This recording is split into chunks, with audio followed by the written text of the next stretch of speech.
Pertanyaannya adalah, kenapa seorang ibu ketakutan untuk melakukan tes DNA? Baik, dari awal permasalahan ini timbul, kami mungkin mempunyai sikap untuk meredam semua permasalahan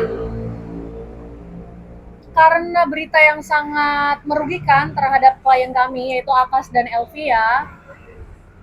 Cukup kami juga perlu mempertimbangkan adanya pembelaan secara publik mengenai kasus beberapa yang telah digiring opini mengenai penggelapan uang yang dilakukan oleh klien kami, diduga oleh klien kami, yaitu Akas Elahi.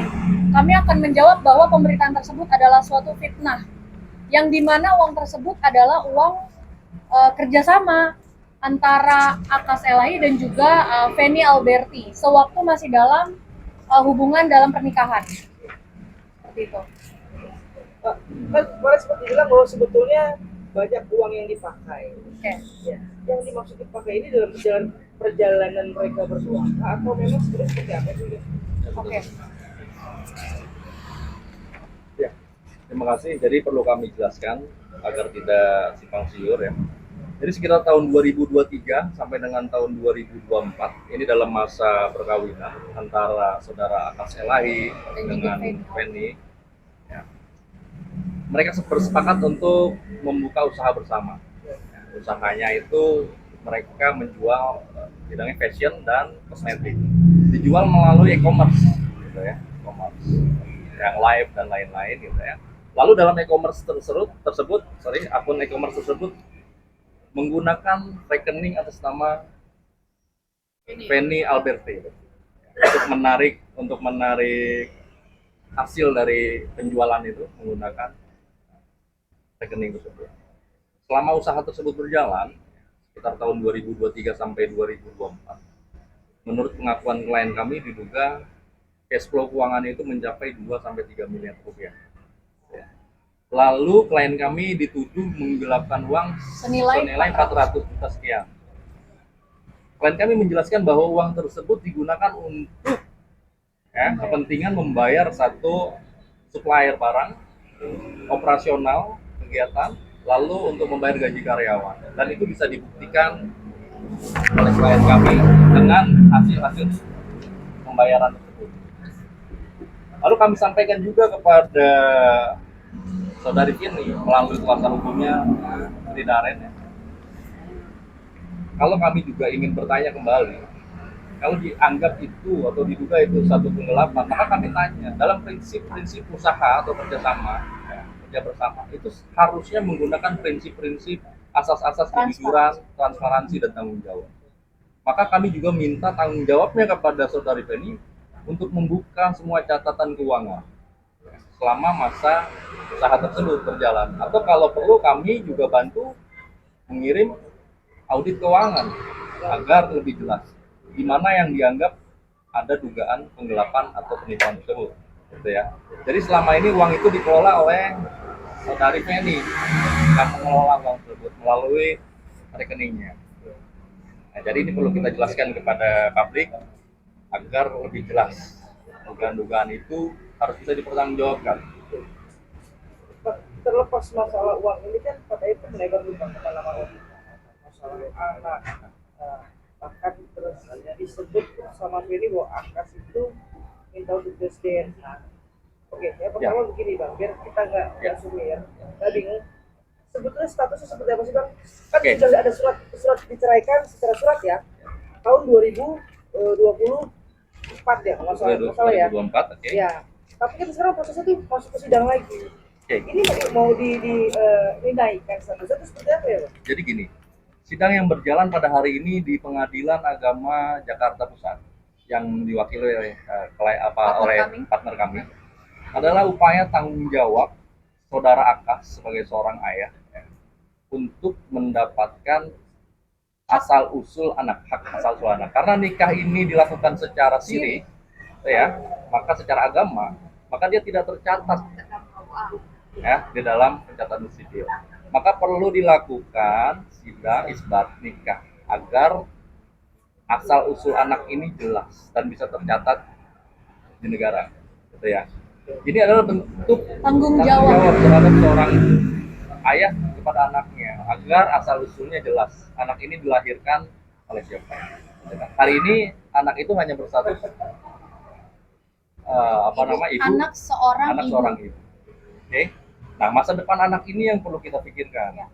Ke depan kami konsen ke sana, kami membela Akas dan Elvia, terutama kami juga konsen terhadap bagaimana Kelangsungan anak-anak. anak ke depan. Ini yang penting. Seharusnya hal-hal lain, gitu ya, yang diduga penggelapan dan lain-lain itu seharusnya kita kesampingkan. Tapi kita kedepankan yang hari ini kita sedang lakukan persidangannya, bagaimana ke depan soal anak ini bisa mendapatkan kepastian hukum yang jelas, gitu ya. Karena anak ini perlu pendidikan, ya, yang layak, kesehatan, masa depannya masih panjang. Dan Akas sampai hari ini bertanggung jawab ya, terhadap kelangsungan anaknya ke depan. Namun memang aksesnya agak sulit, tertutup dan lain-lain. Maka kami minta di kesempatan ini kepada saudari Feni, mari duduk bersama, bicarakan semua solusi yang baik, yang terbaik untuk mendapatkan hak dan anak ini ke depannya agar jelas gitu kepastian hukum. Oke, berarti sesungguhnya isbat ini untuk mendapatkan kebebasan anak ya. Betul, benar, Tapi benar. gini, kalau yang biasa kan berkata bahwa Akas itu mempertanyakan anak ya atau bukan, maka sehingga keluarlah datang untuk tes ini. Karena itu kami beri paham terhadap rekan kami Bapak Sri Daren. Di dalam Islam pernikahan siri otomatis dalam akte kelahiran anak otomatis hanya seorang ibu. Namun kenapa itsbat nikah itu dilakukan oleh klien kami agar anak-anak dari Feni dan juga Akas memiliki akte kelahiran atas nama bapak dan ibunya. Nah, prosedur tersebut memang harus dilakukan upaya tes DNA untuk itu. Pertanyaannya adalah, kenapa seorang ibu ketakutan untuk melakukan tes DNA? Sedangkan hal tersebut seharusnya tidak merugikan untuk seorang ibu kan? Kan kita berupaya untuk melangsungkan hak-hak anak nih. Nah, tolong untuk rekan Sri Daren untuk memberikan paham terhadap kliennya bahwa upaya kami adalah upaya terbaik untuk kelangsungan kehidupan anak-anak mereka. Oke, terus juga sedikit menanggapi terkait masalah sempat beredar bahwa saudari Feni ini kan sempat terkena penyakit yang dibawa oleh Akas. Mungkin sudah dengar seperti apa sih? Ini agak serem ya, aku ya, gitu. Ya, jadi itu mungkin isunya tidak bisa dipertanggungjawabkan. Satu, kenapa Akas ini saat ini kan sudah menikah kembali dengan Elvia. Pernikahannya itu juga melalui uji kesehatan. Dan tentu itu bisa dibuktikan bahwa Akas baik-baik saja kondisi. Kira itu. Next Bang, sidang selanjutnya nggak saya. Langkah selanjutnya, Akas dan Elvia akan melakukan upaya-upaya hukum bagi beberapa juga netizen-netizen yang menggiring opini ini terus-menerus ke arah stigma-stigma yang negatif. Satu, seperti itu, karena sudah ada beberapa akun yang sudah saya laporkan di Polda Metro Jaya, dikarenakan banyaknya bulian terhadap Elvia dan juga Akas. Jadi ada beberapa akun yang dimana mengedit wajah dan itu dijadikan bulian terus menerus dikarenakan kan ini menyangkut nama baik ya, nama baik klien kami gitu. Jadi untuk akun ini juga bisa kenapa kita juga nggak bisa terlalu spesifik ya, Karena kita karena dalam kan penyidikan. ya ini masih dalam proses penyelidikan proses Polda Metro Jaya dan juga akan terus didalami oleh Polres Jakarta Pusat tentunya. Sorry, satu lagi kan pengantin baru nih apa sih ya? Ya, Akas kebetulan hari ini Elvia ulang tahun. Iya. Akas sendiri seperti apa sih menanggapi ini secara personal ya antara Akas dengan para lawyers seperti apa sih kegeraman dia sebetulnya?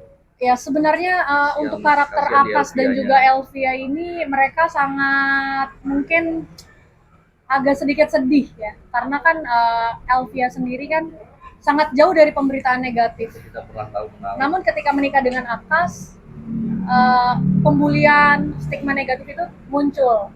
Jadi yang harus kita lakukan adalah upaya hukum bagi pembuli di netizen-netizen, di media apapun, kami akan melakukan itu untuk membersihkan kembali nama baik klien kami.